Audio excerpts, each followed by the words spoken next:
Hey, I'm Decathlon Gamer. Welcome back to FM23 Newton Heath, episode 48. It is the final match of the season. We are going to get it out of the way here in just a moment. After 45 matches, we sit on exactly 100 points with a plus 60 goal differential.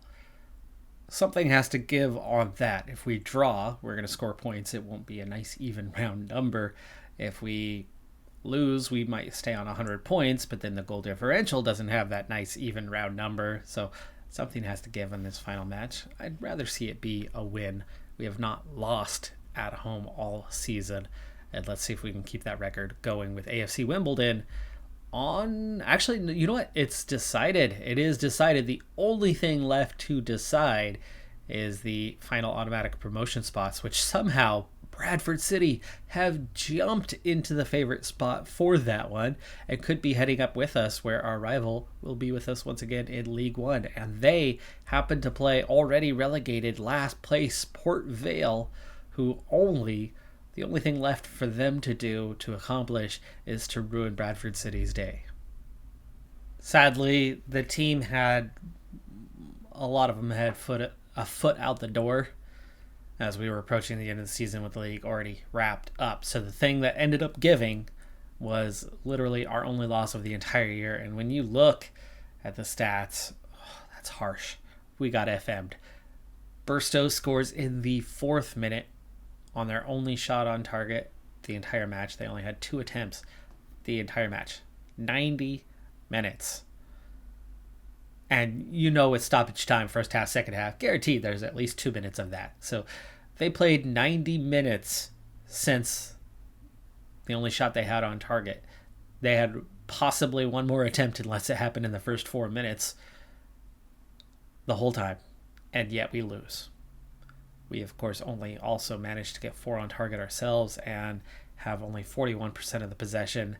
That is the most disappointing performance of the entire year, and truly a bad way to end the season. And actually 3 of our 6 losses came in the final few matches of the season. We lost to Wrexham and Morecambe on the road. All 3 of those losses late in the year were 1-0, and they all happened in our last 5 to 6 matches after the title was won. So really poor finish, but we still end up winning the league by 20 points and scoring 100 points on the year. Incredible team performance, and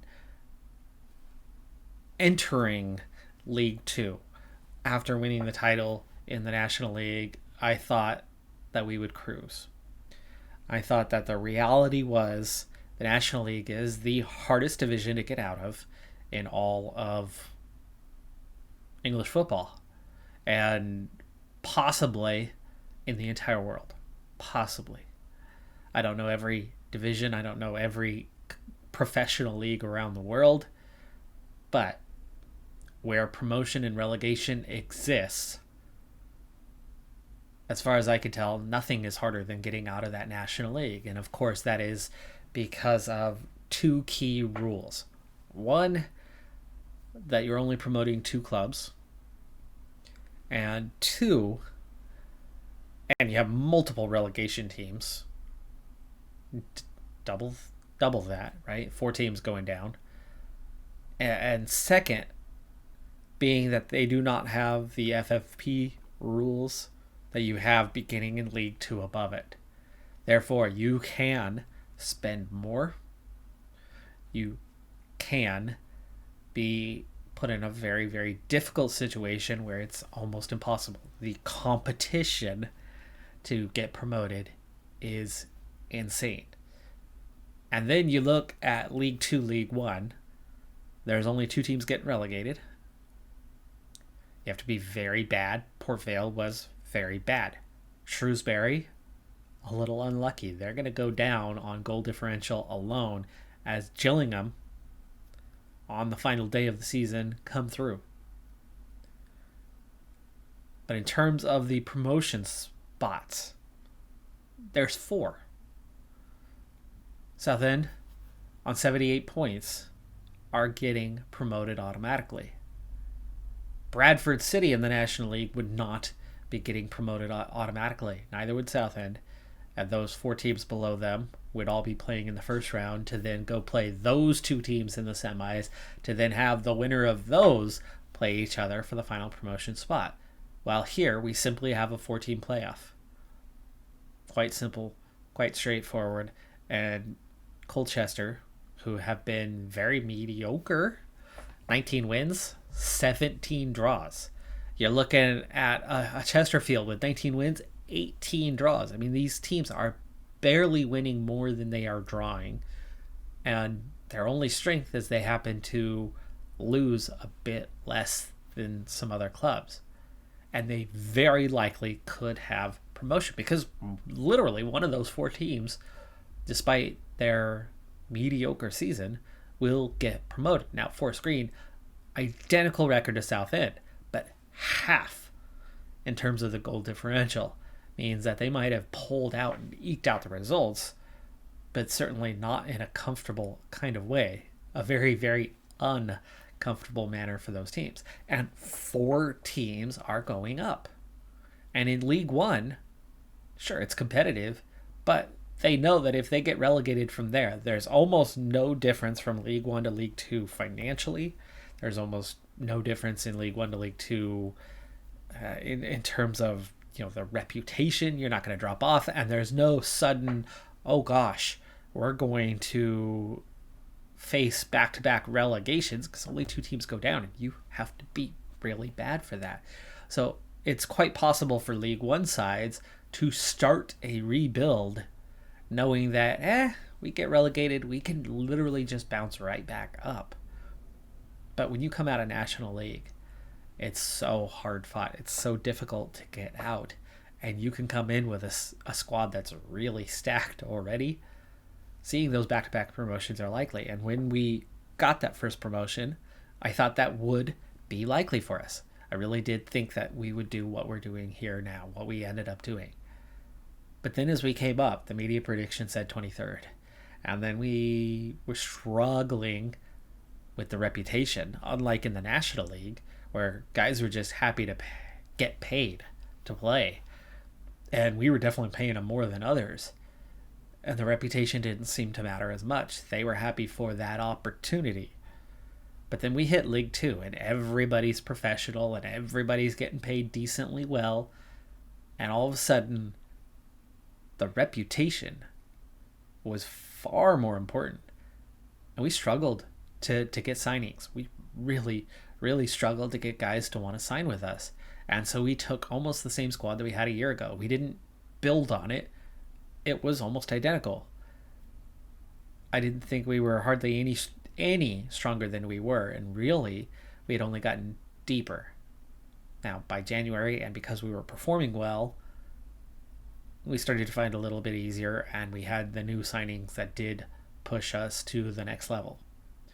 And Abo in particular was a nice pickup, and Collier on loan from Manchester United, our first ever loan player, because we didn't have the reputation before. We finally had enough of a reputation for teams to be willing to loan their players to us. In Collier's case, at least, worked out great. There was an email out the other day that says he might be the favorite to win League Two Player of the Year. So for things to go as they did, which was what I thought it would be all along until we were getting through that preseason and couldn't sign guys, and the media prediction didn't have us mid-table pushing, to be bigger, better. It had us right at the back. And then as day one of the season started, and we had the few signings, we were still 16th. So to come out on top, again, was pretty impressive.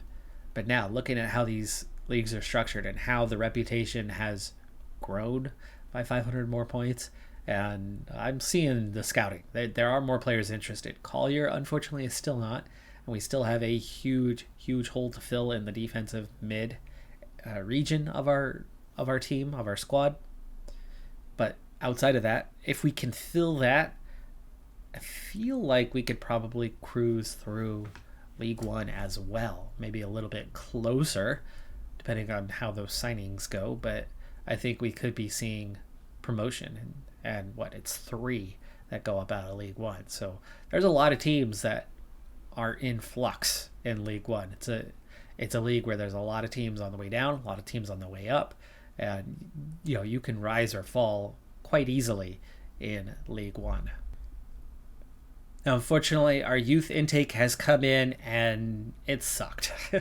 It was not good. I've only signed 3 players. I'm going to be letting the others go. The first guy we brought in could improve a lot, which means realistically he's not even going to be good enough for the level we're heading to.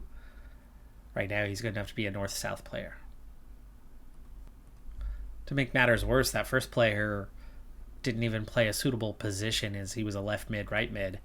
This guy at least does play a couple of the correct positions and has the same sort of 3.5 star potential. And the third one is a left back who really does not have the current ability and is only at that 3, maybe 3.5 star kind of potential, just about. And that was it.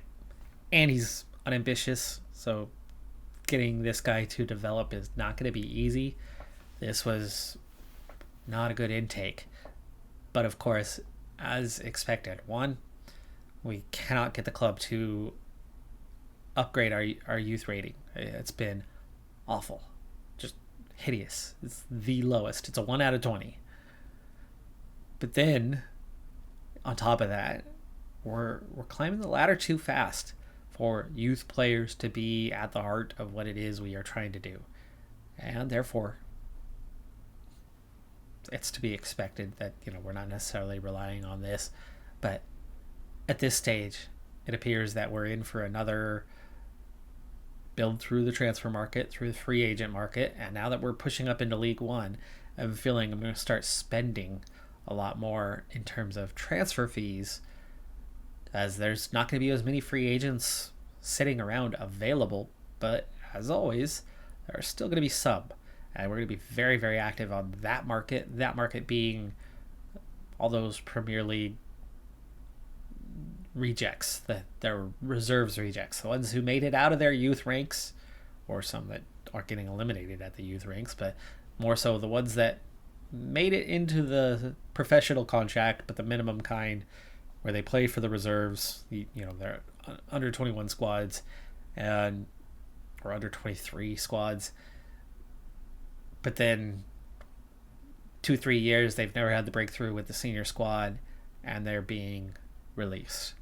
By that point, you've got plenty of players at that level that are good enough for League One and still have potential, but they don't have Premier League potential, which is why they're getting released. So now they have, championship potential. They were the ones that came up just a little bit short, and not just the ones that were almost good enough, but you have a really good starter on the senior squad and they just can't break through, right? That was like Garnacho for quite a while. Garnacho was somebody who was showing that potential, was good enough, but just didn't have space in the first team, and Ole didn't know how to run the first team well enough to give him a chance. Ten Hag's been doing that, and he's doing well. Not perfect, but he's been a good youth prospect making that breakthrough. Between the injury and not playing on top much down the stretch, Shaq Ford did fall off of the goals chart, but Aboa does retain, or does win, the Golden Boot. And we also do stay behind Fagan Walcott, coming up just short of taking the best rating, with Muir and Collier right there behind him. Collier also grabbing 2 more assists down the stretch, coming up just 1 short. Mahoney did not have another assist down the stretch, and Barlow shows up, I think, from 3rd, grabs 4 assists in the final game. So Collier might have made progress but didn't get there. Shaq Ford did get 1 more player of the match in the that final half dozen matches, but shutouts and yellow cards were not our thing. But hey, yellow cards were not our thing this season. Hooray, hooray. I think Smallwood actually still had quite a few. But right off the bat, you can see how dominant we were. Points per game, obviously, as we won the league, but most goals, most shots for, fewest shots against. It's difficult when they're not shooting, and you're shooting twice as much as your opponents. Average possession, we were 4th in the league. It's behind the face cam. Wimbledon was on top at 65%, with Colchester 1 percentage point behind. Chesterfield at 61, and we were at 60% in fourth place. Net transfer spend, we did buy one player this year. That was still only fourth place. Red cards, though, was a problem. Yellow cards weren't huge problem for us, but red cards, we were equal on top of the league. Just 16th on headers won,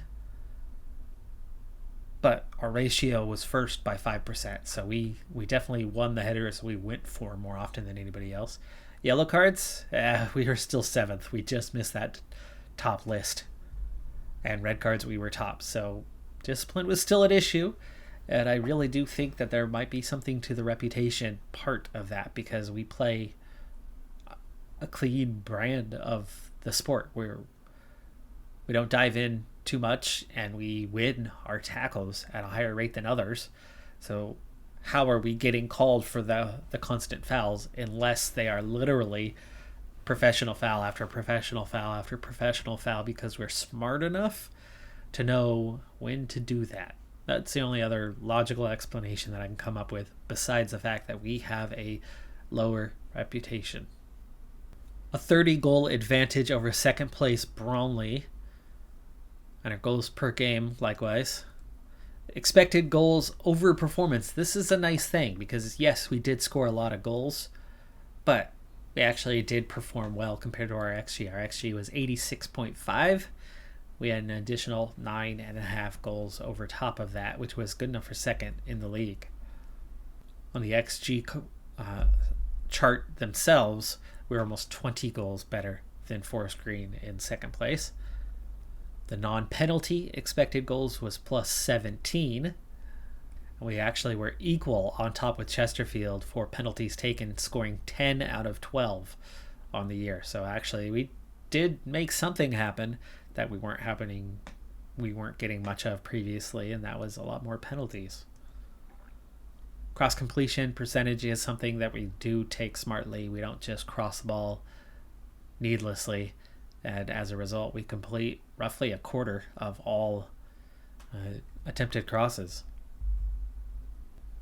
and we do them quite frequently with 10 more than next place. Goals from corners were just 4 this year, and 2 from direct free kicks, 3 from indirect free kicks, very much average in the league. That was definitely not where our goals came from.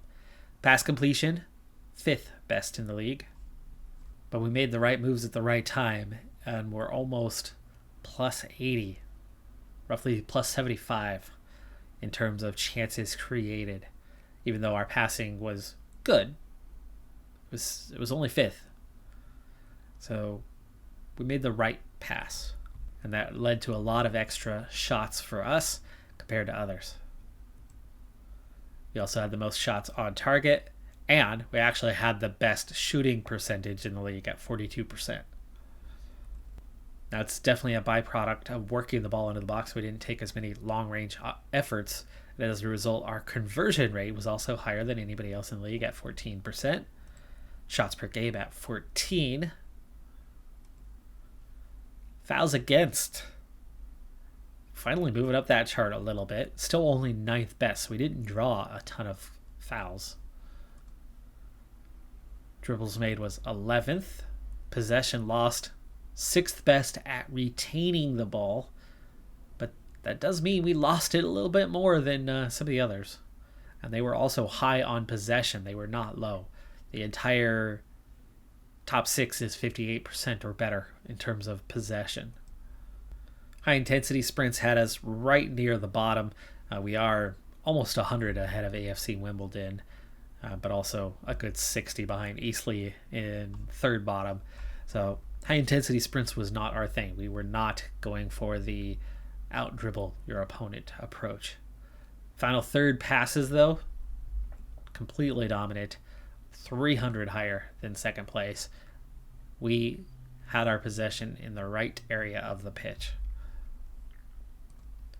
On the defensive side, we were equal to 5th place in terms of goals conceded. And in terms of XG against, we were actually the best in the league. It says 24th, but we were first with the lowest XG against, more than 5 goals below Southend. So it looks like we were actually rather unlucky when it came to our defense, as XG wise, we should have had the best record in the league when it came to goals conceded. But from corner kicks, we only gave up 1 goal. But we did give up 4 direct free kicks, which was second worst in the league. And 7 indirect free kicks conceded. Ouch. Oof. Oh man, our free kick defense needs some work. 20 shutouts this season, which was still good, but it was only 7th. And what a difference a season makes. Reputation growing, and finally, we are closing that gap. So again, is this player skill changing, evolving, or is this our reputation growing, evolving? I'm not sure which, but we were only 11th in fouls made. Tackles won, second bottom, but our tackles won ratio was 15th, but very average. I mean, you're looking at 77%, 71%, not a massive difference, and we definitely didn't fall off. We're only 2% off of the very top of the league in tackle percentage. I think we were top a year ago. Blocks, second bottom again there as well. But part of that is our opponents shoot a lot less often, so blocks aren't going to happen quite as often when they're not even giving up shots in the first place. In terms of possession won, 19th. But part of that, I think, might have something to do with the fact that we possess the ball well enough, so winning it back doesn't have to happen quite as often. Clearances, 21st in the league. Interceptions, 19th. Penalties conceded was 5. Much better than the 12 that we were given, and much better than previous seasons. Shots against, just 327. Lowest in the league. That's the one that I'm still not quite understanding based on the defensive base statistics. I don't feel like we should be winning the ball back quite as much as we are. What are we doing other than, are they just giving it away? Are they that poor with the ball? Shots on target against, also lowest in the league. Passes attempted against, 4th lowest in the league. Passes completed against is 3rd lowest, or 3rd best in the league, that is. Opposition passes per defensive action. I suppose that is one thing. They don't have that many passes before we are making a move to get the ball back. We are 5th best in the league. And we are best when it comes to final third passes against Chesterfield, just 1 behind us. And Stockport, just a few more than that. Finally, the transfer spend, of course, we already know that we were 4th. But in terms of the salaries, by the end of the year, as we added a few more players, we bumped ourselves up a couple spots and ended up 2nd in the league in terms of salary. Wrexham obviously will be very, very disappointed that not only did they get relegated a year ago, but with the largest salary in the league, they only managed a mid-table finish this year, while we in Southend were, right there at the top. Taking a look at the squad planner just to see what's going to happen in terms of next season. I do want to take it from the current season perspective just so we can compare and see what's going to happen. But Heggie, for now, still looks to be the starting keeper come next season. At left back, we will retain Josh Powell, but Ebuehi is leaving. Cyrus Christie has gotten his 1-year extension, but he is very much a solid reserve player for us, and at 34, next year is going to be it. So we are going to be in the market for another left back, as Donasian and Ebuehi are both heading out, and Christie's only a short-term solution. On the other side, Christie looks like he actually could end up being the starter there for a good chunk of the year, but Ebuehi, Pike, and Donasian, all with expiring contracts. I'm going to see what I can do about bringing Pike back, who's been on a long-term injury, as he's solid, and at 25 could still give something to the team, even if it is as a reserve player. He would not be a regular starter, but we'll see if we can get him re-signed for a reserve type role. But there's a good chance that we're down to really just 2 to 3 fullbacks. And we'll need to replace some of them. At center back, Muir, Wilson, Doy, all signed up for next year, all looking good. George Pratt does have an expiring contract, but if we can get him re-signed as a reserve with potential, continue playing, the U23 type level, that would be fine, because that's kind of where we end on things. And then, of course, our major problem at center mid. We've got a ton of guys leaving. Sarcevic, Smallwood, Whitehall, for now Pratt, Grist, Collier, all on the way out. Powell's a left back. We have Jake G is not even on our roster. This is somebody that I was trying to sign who's showing up on there. So for now, we have nothing. We have nothing at that position, and we're going to need, to sign 4 guys. Yikes. Big time yikes. This is still a position of weakness for us. I've got plenty of guys who can play in that center attacking mid role, but the only one who's good at it is Ollie Tanner.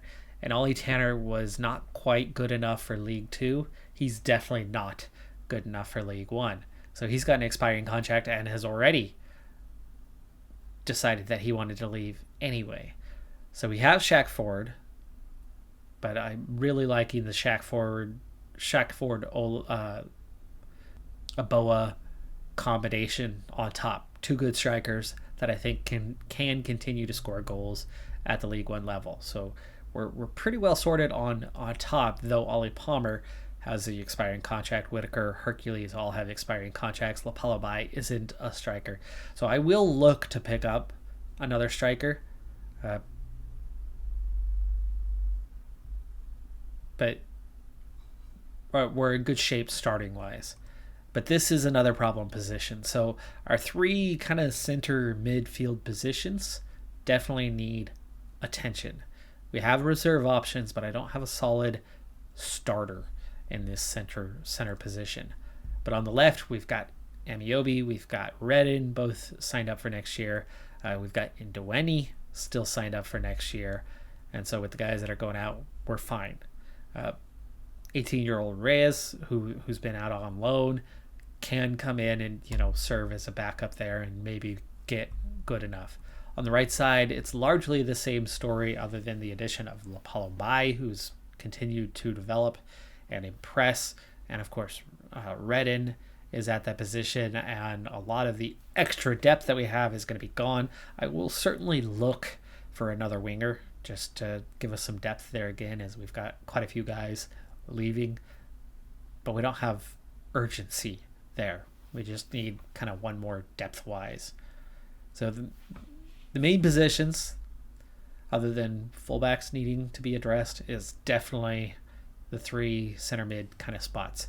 And that's the work we have. And we're going to have our work cut out for us, especially with 0 defensive mids returning. In our season review, Muir comes in at the top of the list. And of course, most expensive and only signing that we've had in that department, but he had a solid season, so he was a hell of a pickup for us.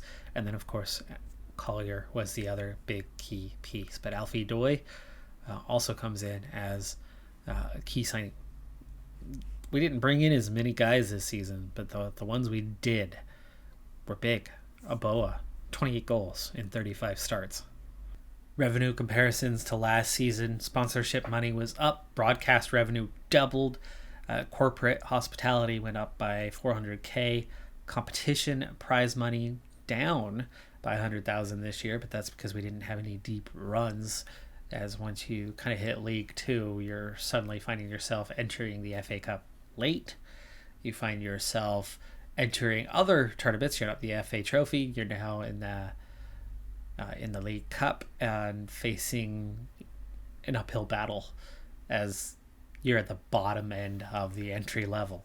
So it wasn't a great year in terms of competition prize money, but the even the matchday commercial dropped quite a bit, and I think that's lack of FA Cup run. Fans player of the season was Shaq Ford. He was also the young player of the season. I think this is the last year that he's eligible for that one because he's won it, 3-4 years in a row. Signing of the season was Alfie Doy. Goal of the season, Ollie Tanner. Boa top goal scorer. Collier top assist man. Most passes completed per 90, Charlie Wilson. Worst discipline, retiring Richie Smallwood, 14 yellow cards, 4 red cards. Could it just be the player? Because he's been on top of this list. That's that anchor position where you have to be aggressive and go in and make stops. And man, we have some issues with him getting suspensions. Maybe a better player will make a big difference with that. Following our third promotion, we're halfway up. We're halfway up that ladder from the 6th tier now. So from here, 2 more promotions put us into the top division. So technically more than halfway towards the level we're trying to reach. The new 5-year plan is to avoid relegation. Attempt to avoid relegation. Board, not very ambitious at this point. They are seemingly content with us being a struggling League One side. Injury report for the year, Pike with 2 injuries that left him out for 3 months. Pierre, who missed time. Lapalo Bai, of course, a key piece of what we do. He missed a month. Sarcevic missed 6 weeks. Whitehall missed 4 weeks. Whitaker missed 5. Shaq Ford missed 4 weeks. It was definitely not an injury-free season.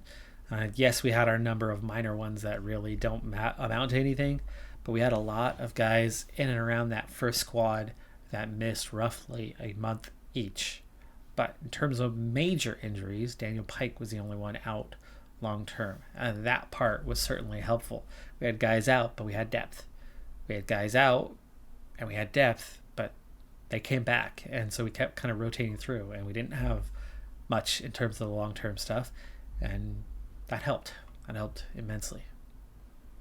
Board? See, now that we're hitting League One, they want to do it. I've pressured them to do it 50 gazillion times. Now that we're moving up, they want to do it. Going from Category 4 up to Category 3. New sponsor deals in place. Of course, we got hit with a major tax bill, almost $5 million, but we have a 3-year sponsorship deal at roughly $90K, much higher than the $38 we were at. It's been a little bit since we've gone with the improved training facilities. It might be too early to ask, but now that we're heading to League One, it might not be too early to ask. So I'm going to go ahead and get the feelers out there and see if we can't get upgraded training facilities. And it is on the way. So we have new training facility upgrades coming. $2.1 million is the cost. It will be complete by November, with work beginning in just shy of 2 months from now. And for one final thing for this episode before we really work on the off-season tasks, in particular, of course, signing defensive mids, we're looking at 2.5 stars for training facilities, so this will bring us up to 3. The youth facilities are now at 2 with that work being complete, so it won't be too long before I ask again to try to bring that along. Reputation still at 1 star, but I do think we are very, very close to hitting the 1.5 star range. We're 10 points shy of 2,500, and that might even be it right there.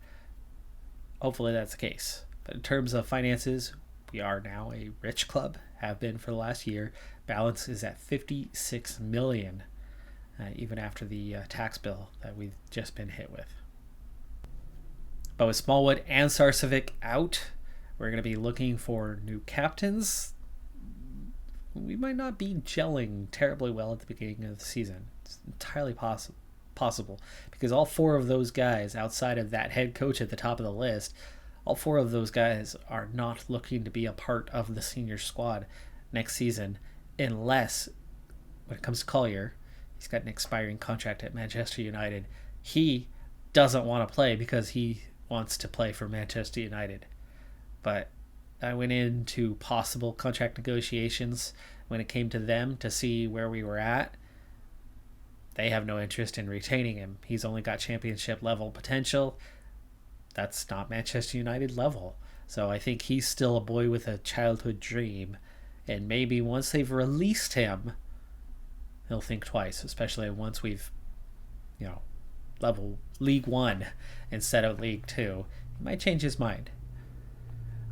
May not, but I'd love to get Collier signed up. That's my biggest target of this offseason, but we definitely need to surround him with a whole new set of defensive mids. That's going to do it for this episode, though. I'm Decathlon Gamer. Like, comment, subscribe, and I'll see you next time. Have a good one. Be safe out there, and bye for now.